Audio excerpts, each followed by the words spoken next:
How's my hair looking, Marty? Oh, it's better than mine. So we should see numbers moving there. Hi, welcome to the 13th floor. I'm Marty Duda. Today I have with me Jed Parsons. Welcome back. Thank you very much. Second visit here after your last album. It's getting to be a regular thing. It certainly is. I love it. I love it. Loved it so much last time. I brought more people with me. I noticed that, a full band. Put me through. I had to wire everybody up. It was insane, but it sounds fantastic. So we should say the name of the album is Brunch. It's the one. Why is that? Well, I think it's because the first one was Midnight Feast, and I thought, what's the next best meal? Because Midnight Feast is obviously the best meal that you could possibly eat, and brunch is probably the second, I reckon. Although people have been bringing up terms such as linner, which is lunch for dinner, or brinner, which is breakfast for dinner, which all sound pretty appealing too. But yeah, it's brunch. Yes, now you mentioned that you brought some people with you, so we're going to see a big band playing behind you. Who are these folks? So Moses Robbins on bass and Matt Andrews on drums, who have been with me since the start. Right. And then Emily Browning on second guitar and Jack Page on keyboards, both fantastic singer-songwriters in their own right. Cool. And you guys are going to try to get on tour if COVID lets you? Absolutely, yeah. I think we're so lucky in New Zealand to be able to even dream of touring. So yeah, I'll certainly be making the most of it, and probably April, May, I'll be going far and wide. Yeah, there you go. Okay, well, let's get to the first song we're going to hear, which is called What You Need. What are you going to tell me about that one? What You Need is, it's sort of my, one of the more sentimental songs on the album, if you will. It's sort of my mental health song, I guess. It's about. There's a lot of that going around. There is, yeah. Everyone's got funny brains. Getting in touch with their selves and talking about it, which is a good thing, I think. I think it's a great thing. Conversations need to have more. And I mean, it's cliche almost to say that talking is the best thing. Of course it's the best thing, but there's people in our lives that, in the depths of despair, talking is a lot more difficult than the cliche would have you believe. Just talk about it. Yeah, but a lot of people very good at not talking. Yeah, exactly. So this is sort of this song is sort of my in the absence of being able to talk. Sometimes it's sort of all the things I'd like to say to someone who's having a hard time. Alrighty, well, let's give it a listen.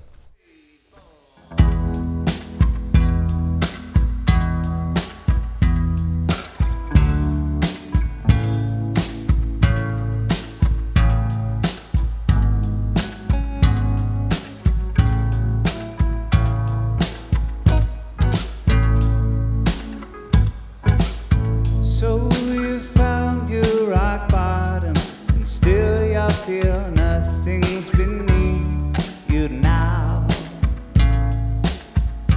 Don't it feel like you could fall forever, in spite of you being already down?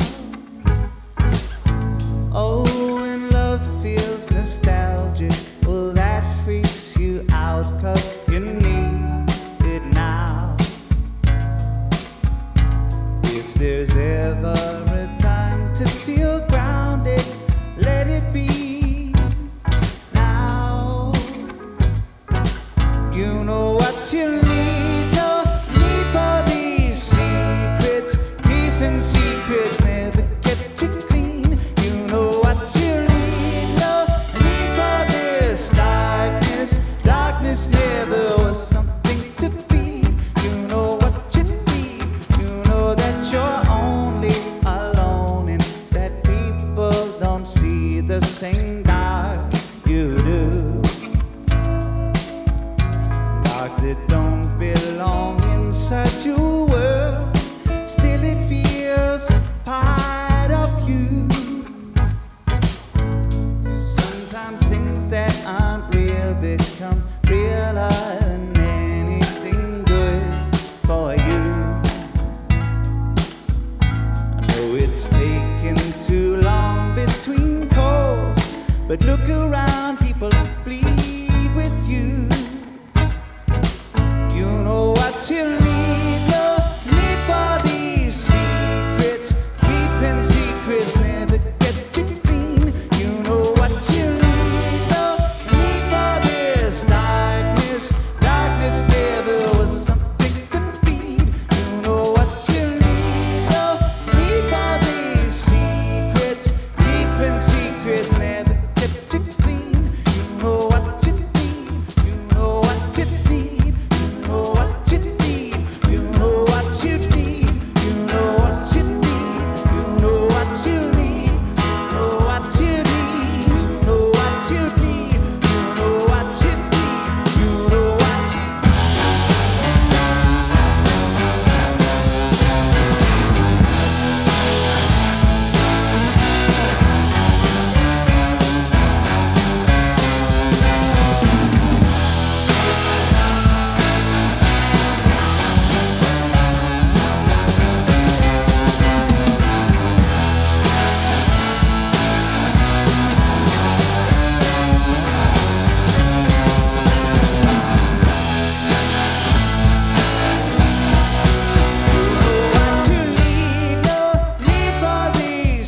Hi, we're here at the 13th floor with Jed Parsons. We just heard a new song from a new album. The album is called Brunch. The song was called What You Need. We're going to get to another one in a minute. But you recorded this down in Wellington, right? Which is where you live and breathe and stuff. Well, I live in Christchurch, but sorry about that. No, it's fine because I sort of feel like Wellington is sort of a second home to me. Right. I've recorded both albums there with Lee Preble at the Surgery Studios, and we hear a lot about him and his goings on down there. What's the appeal? The appeal for me is just the complete lack of pretense and the complete, mellow vibe of the whole place. It's such a brilliant space. It's so conducive to creating. It's just such a low-key little studio, and of course he is a genius too. Of course. And has brilliant gear. All the analog stuff that he's got going on there, and running everything through tape delays and all that sort of stuff, I just love. I go in there and just sleep in the vocal booth. There you go. On a mattress and a sleeping bag, and get up and go. Snores turn into vocals. Yeah, right? Yeah, exactly. So what, did you record this pre-COVID and all of the stuff, or when? Yeah, I started recording it probably about a year and a half ago. Yeah, so it's been quite a process with things going on in my life and things going on in the wider. Were you planning on putting it out earlier, or? Was it always the plan? I think it was probably always the plan. This is the earliest as my life would allow to a release. So. Okay. But I'm just so stoked to have it out now. It's great to have it off my hands, as you can imagine. I can imagine. Yep. Okay. Well, we got another song to listen to. It's called "Sad Together." Are we going to be weeping behind our cameras? Weeping, yeah, uncontrollably.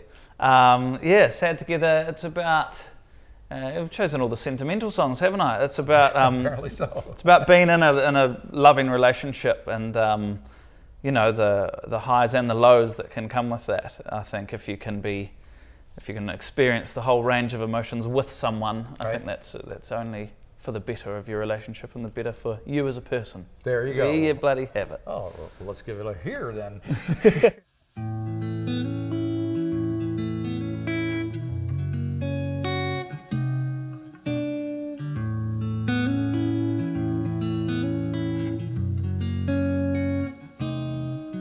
We get sad together, we get mad together, to the point where one could scream. When we get sad together, well, it feels like never's when we realize the dream. We sometimes find ourselves stumbling through darkness.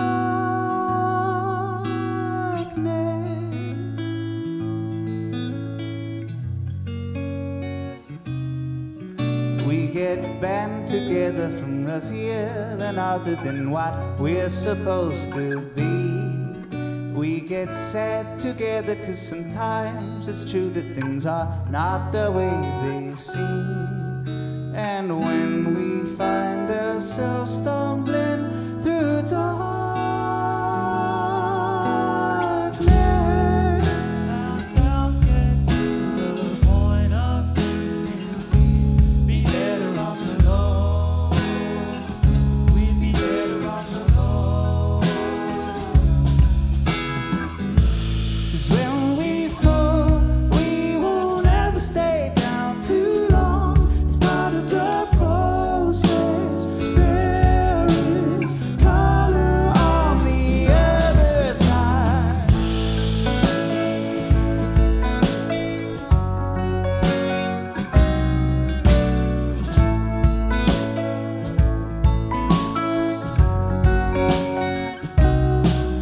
We get sad together, but we're good together, and it's true we've always been. So when we're sad together, we're at least together, and that's all we really need.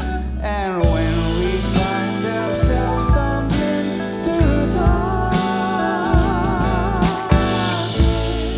we might fall, but we won't ever stay down too long. It's part of the process. There is color on the other side.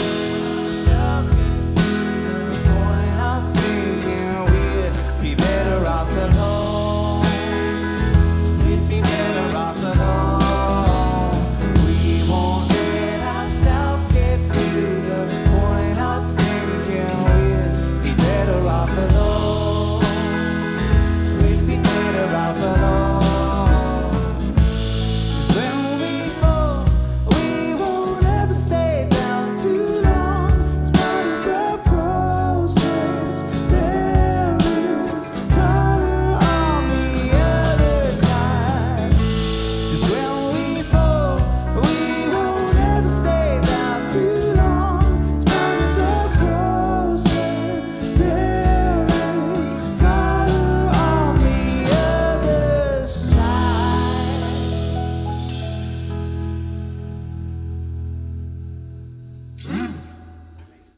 We're here at the 13th floor with Jed Parsons, and we're listening to new tunes from his Brunch album.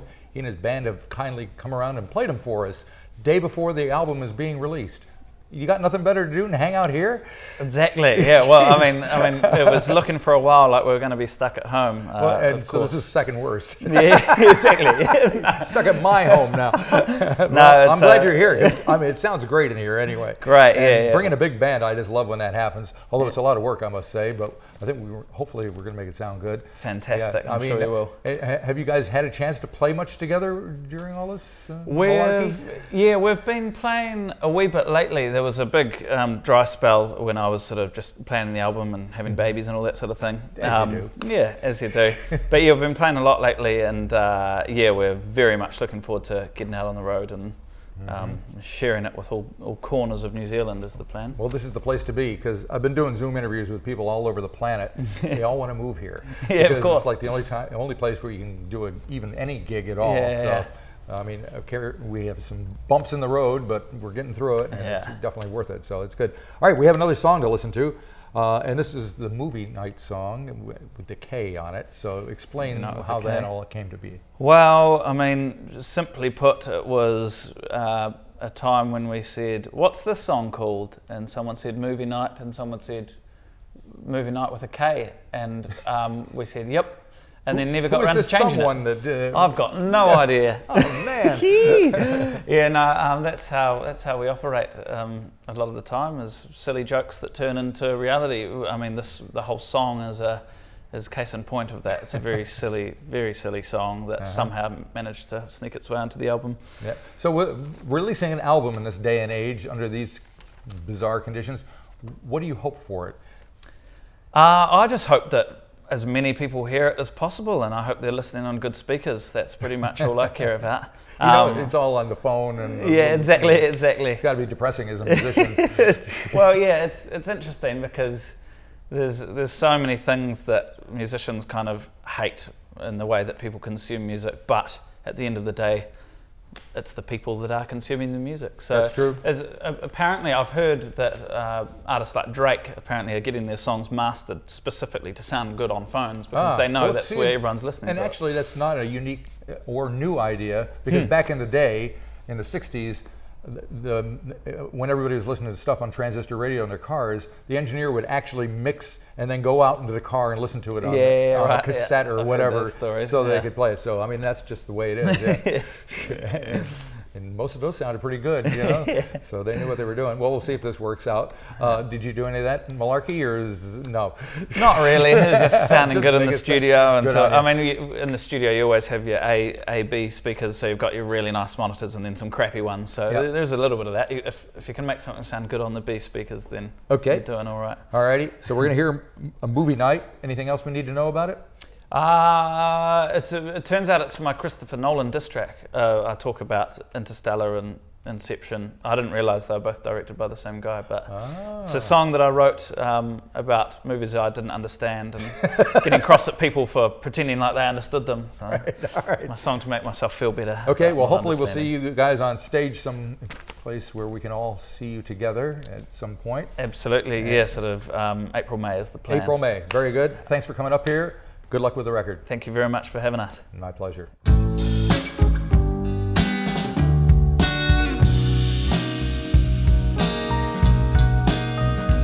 It's okay.